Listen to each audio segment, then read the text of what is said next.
আমার নাম নোমান। আমি ইন্টারনেট ট্রাভেল আর মার্কেটিং এর উপরে কাজ করি। আমার প্রশ্নটা এখনকার সময়ের সবচেয়ে শক্তিশালী মিডিয়া নিয়ে, অর্থাৎ বিভিন্ন সিনেমা। এই সিনেমাগুলো বানাচ্ছে হলিউড, বলিউড, ললিউড আর এখন সম্ভবত ডলিউড, এই দুবাইতে।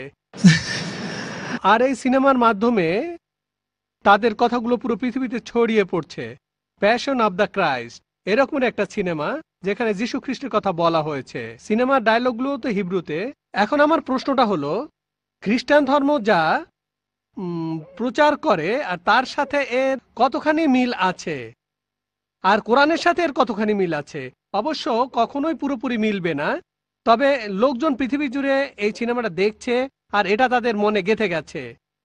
এবার আমার দ্বিতীয় প্রশ্নটা হলো, আমরা মুসলমানরা কিভাবে এই সিনেমা মিডিয়াকে কাজে লাগাতে পারি যাতে করে মানুষের মাঝে ইসলামের বাণী ছড়িয়ে দিতে পারি? যেমন ধরেন, একটা সিনেমা বানানো হয়েছিল দ্য মেসেজ। এই সিনেমা দেখে অনেক অমুসলিম ইসলাম গ্রহণ করেছিল, মুসলিম হয়ে গিয়েছিল। জাজাকাল্লাহ। ভাই, আপনি প্রশ্ন করলেন যে সিনেমার মাধ্যমে আমরা নিজেদের মতামত প্রকাশ করতে পারি, ধর্ম প্রচার করতে পারি। হলিউড, বলিউড আর এখন আছে ডলিউড। এটা নতুন শব্দ, এর মানে দুবাই মিডিয়া সিটি। আর আপনি প্যাশন অফ ক্রাইস্টের কথা বললেন, এইসব সিনেমা সম্পর্কে আমার মতামত কি? ভাই, আমি প্যাশন অফ ক্রাইস্টটা দেখিনি, যদিও আমার দেখার ইচ্ছা আছে। আমি এই সিনেমাটা দেখিনি। সাধারণত আমি সিনেমা দেখি না, তবে এই সিনেমাটা দেখার ইচ্ছা আমার আছে। তবে এর উপরে রিপোর্ট পড়েছি, এই সিনেমাটা বানিয়েছিল মেল গিবসন। সেই সিনেমাটা অরিজিনাল ল্যাঙ্গুয়েজে বানিয়েছে। এটা নিয়ে অনেক সমালোচনাও হয়েছে, এটা যেভাবে বানিয়েছে। আর সিনেমাটা কিছুটা ইহুদিদের বিরুদ্ধে ছিল। এসব ব্যাপার নিয়ে অনেক হইচই হয়েছে। তবে এই সিনেমাটা নেগেটিভ সেন্সে জনপ্রিয়ও হয়েছে, যেহেতু এখানে নেগেটিভ কথা বলা হচ্ছে। এটা বক্স অফিস হিট করেছিল। সিনেমাটা অনেক রেকর্ড ভেঙেছিল। মেল গিবসন অনেক টাকা ঝুঁকি নিয়েছিল, সিনেমা অনেক টাকা ইনভেস্ট করেছিল। সেটা ফ্লপ হলে তখন তার অনেক টাকা লোকসান হতো। সিনেমাটা হিট করেছিল, আর সিনেমাতে অনেক সঠিক জিনিস ছিল, অনেক কিছু ভালো। ইসলামিক দৃষ্টিভঙ্গির সাথে মেলে, আবার অনেক কিছু মেলেও না। আপনার দ্বিতীয় প্রশ্নটা ছিল মেসেজ সিনেমাটা নিয়ে। আমি এই সিনেমাটা দেখেছি। এটা বানিয়েছিল মোস্তফা আক্কাদ। অ্যান্থনি কুইন অভিনয় করেছিলেন হামজা হিসেবে, আল্লাহ তাকে শান্তিতে রাখুন। সিনেমাটা তখন বানানো হয়েছিল খুবই সুন্দরভাবে। আর আমি বলবো যে ইসলামিক লাইনের সিনেমার মধ্যে এটা একটা শ্রেষ্ঠ সিনেমা। আলহামদুলিল্লাহ, সিনেমার হিরোকে না দেখিয়ে, নবীজি মোহাম্মদ সাল্লাল্লাহু সাল্লামকে না দেখিয়ে, তার কোনো ছবি না দেখিয়ে, তার কণ্ঠস্বর না শুনিয়ে, আলহামদুলিল্লাহ সিনেমার সব ঘটনা মোহাম্মদ সাল্লাল্লাহু আলাইহি সাল্লামকে ঘিরেই হচ্ছে, কিন্তু তাকে দেখানো হচ্ছে না, কণ্ঠ শোনানো হচ্ছে না। একবার শুধু তার উঁটা লাঠিয়ে দেখানো হয়েছে, এই।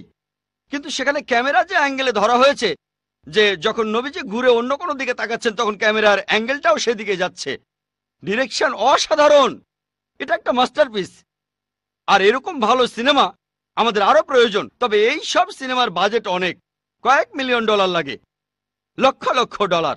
এই বাজেটের ব্যাপারটা আছে। কিন্তু সিনেমাটা ব্যবসা সফল ছিল। মুস্তফা আক্কাদ তারপর আরেকটা ফিল্ম বানিয়েছিলেন, নাম ছিল ওমর মুক্তার। এটা ঠিক পুরোপুরি ইসলামের কথা বলছে না, একজন মুসলিমের কথা বলছে। আর এই সিনেমাটাও বক্স অফিসে হিট করেছিল। এরকম সিনেমা আরো দরকার। তবে খেয়াল রাখতে হবে সেটা যেন শরিয়া মেনে হয়, কোরআন আর সুন্নাহ মেনে। যেমন আমি মনে করি না যে মেসেজ সিনেমাটার সবকিছুই ঠিক। সব মিলিয়ে সিনেমাটা ভালো, কিছু ভুল জিনিসও দেখানো হয়েছে, তবে সব মিলিয়ে সিনেমাটা ভালো। সামগ্রিকভাবে এটা ভালো। আমাদেরকে ইসলামিক শরিয়া মেনে এরকম সিনেমা বানাতে হবে। কোরআন আর হাদিসের বিরুদ্ধে যাব না, শরিয়া মেনেই বানাবো। শুধু সিনেমায় নয়, আমাদের নাটক বানাতে হবে, সিরিয়াল বানাতে হবে, ডকুমেন্টারি বানাতে হবে। আর মিডিয়া জিনিসটা আসলে একটা সাদা হাতি। সাদা হাতি, সাদা হাতি। আপনারা হয়তো কোন বানেগা ক্রোড়পতির নাম শুনেছেন। আসল অনুষ্ঠানটা who wants to be a millionaire. প্রতি অনুষ্ঠানে $1 মিলিয়ন খরচ করে। মাত্র একটা এপিসোডে 4 কোটিরও বেশি রুপি খরচ করে। মাত্র একটা এপিসোডে 45 থেকে 50 মিনিট। বোম্বেতে লেবার কস্ট অনেক কম, তবে অমিতাভ বচ্চন এক্সপেন্সিভ। তাহলে এইসব ক্ষেত্রে বাজেটে বাধা আছে। যাদের এইসব খরচ বহনের সামর্থ্য আছে তারা যদি স্পন্সর করেন, তাহলে এমন ফিল্ম বানিয়ে আমরা ইসলামকে প্রচার করতে পারি। তবে আমি বিশ্বাস করি মাকরুম মাকারাল্লাহ ওয়াল্লাহু খায়রুল মাকারিন। হলিউডে একটা সিনেমা বানানো হয়েছে, দ্য কিংডম অব হেভেন। সিনেমাটা বানিয়েছেন খুবই বিখ্যাত একজন ডিরেক্টর, আর তিনি এখানে দেখিয়েছেন কিভাবে ক্রুসেডাররা আক্রমণ করে হাজারো মানুষকে হত্যা করলো। আর তারপর সালাউদ্দিন হিরো তিনি আসলেন, তাকে এখানে হিরো দেখানো হয়েছে। এই ব্যাপারটা নিয়ে পশ্চিমা মিডিয়ায় খুবই হইচই হয়েছিল যে এমন সিনেমা কিভাবে বানানো। সে একজন খ্রিস্টান, সে তার সিনেমায় আসল সত্যি কথাটা তুলে ধরেছে। তবে এই ব্যাপারটা পশ্চিমারা হজম করতে পারেনি, খুবই হইচই হয়েছিল। তবে যেহেতু সিনেমা ডিরেক্টর ছিলেন খুবই বিখ্যাত, আলহামদুলিল্লাহ এতে করে খুব বেশি একটা ক্ষতি হয়নি। তাহলে একজন অমুসলিম এমন সিনেমা বানিয়েছে। আমি যদিও সিনেমাটা দেখিনি, তবে নিউজ রিপোর্ট পড়েছি যে সিনেমাটা খুবই সুন্দর। এখানে তুলনামূলকভাবে অনেক সত্যিই বলা হয়েছে। এমন সিনেমাকে উৎসাহিত করতে হবে। আশা করি উত্তরটা পেয়েছেন। ওয়ালাইকুম আসসালাম। এই প্রশ্নটা আমার বাবা মায়ের পক্ষ থেকে করছি। আমার প্রশ্নটা হলো মুসলিম মিডিয়াকে সাহায্য করার ব্যাপারে। আরব বিশ্বের ব্যাপারে কি বলবেন, বিশেষ করে ইন্ডিয়ার ব্যাপারে? প্রশ্ন করলেন আমার ছোট্ট এক ভাই তার বাবা মায়ের পক্ষ থেকে যে মুসলিম মিডিয়াকে সাহায্য করার ব্যাপারে আরব বিশ্বের উদ্দেশ্যে আমি কি বলবো, বিশেষ করে ইন্ডিয়ার ব্যাপারে। দেখবেন সময়ের সাথে সাথে আমাদের পরিস্থিতিও বদলে যায়। মাত্র কয়েক দশক আগেও আরবরা ইন্ডিয়ায় আসতো ব্যবসার জন্য। ইন্ডিয়া তখন ছিল সবার উপরে, আর মাশাল্লাহ ইন্ডিয়ানদের অনেকেই তখন জাকাত দিত, তাতে আরবদেরও অনেক উপকার হয়েছে। এখন অনেক দামি সম্পদ, কালো স্বর্ণ আল্লাহ তাদের দিয়েছেন মাশাল্লাহ। এখন তারা অনেক ধনী। এখন দেখা যায় যে ইন্ডিয়ানরাই আরব বিশ্বে চাকরি করতে আসে, ব্যবসা করতে আসে, দুবাইয়ে, সৌদি আরবে আসে আলহামদুলিল্লাহ। আমি তাদের উদ্দেশ্যে যেটা বলতে পারি যে মুসলিমদের কথা যদি বলতেই হয়, সে কথাটা আমি আগেও বলেছি যে সব মুসলিমেরই দায়িত্ব ইসলামকে প্রচার করা।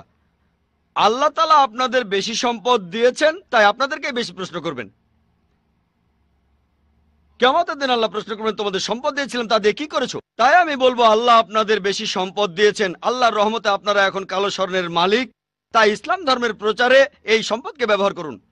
শুধুমাত্র ইন্ডিয়ায় না, আলহামদুলিল্লাহ ইন্ডিয়ার তেমন কোনো সমস্যা নেই মাশাল্লাহ। সেখানে এমন অনেকেই আছেন মাশাল্লাহ। ইন্ডিয়ায় অনেক সমস্যা আছে, সমস্যা নেই বলবো না, তবে আলহামদুলিল্লাহ আমরা নিজেদের ব্যাপারগুলো দেখব। কিন্তু অন্যান্যদের প্রয়োজন আছে। ইন্ডিয়ায় অনেক এতিম শিশু আছে, পৃথিবীর বিভিন্ন জায়গায় এতিম শিশু আছে, আর মানুষ তাদের সাহায্য করছে আলহামদুলিল্লাহ, কোনো সমস্যা নেই। তবে সাধারণভাবে আমি সামগ্রিকভাবে বলবো আরবদের উদ্দেশ্যে আমি এই কথা বলবো, যেহেতু আল্লাহ তাদের কালো স্বর্ণ দিয়েছেন, তাদের উচিত হবে সত্যের ধর্ম প্রসারে এগিয়ে আসা। ব্যক্তিগতভাবে আমি অনেককেই চিনি আরবদের, তাদের পকেটে যে টাকা থাকে সেটা দিয়েই তারা 5-10টা চ্যানেল খুলতে পারে, পকেট মানি দিয়েই 5 থেকে 10টা চ্যানেল আল্লাহ তাদের দিয়েছেন এই সম্পদ। তাই আমি তাদের অনুরোধ করব যে তারা যেন এটার সদ্ব্যবহার করেন ভালো কাজের জন্য, দিন প্রসারের জন্য, যাতে করে তারা আখিরাতে উপকৃত হয়। এতে ইসলামের কোনো উপকার হবে না, ইসলামের কোনো দরকার নেই আপনাকে আমাকে। এটা আমাদের নিজেদের ভালোর জন্যই। আল্লাহ পবিত্র কোরআনে বলেছেন আল্লাহ তোমাদের মুখাপেক্ষী নন, বরং তোমরাই আল্লাহ তাআলার মুখাপেক্ষী। তাহলে ইনশাআল্লাহ রোজ কিয়ামতের দিন এই সওয়াবটা তাদের জান্নাতে নিয়ে যাবে।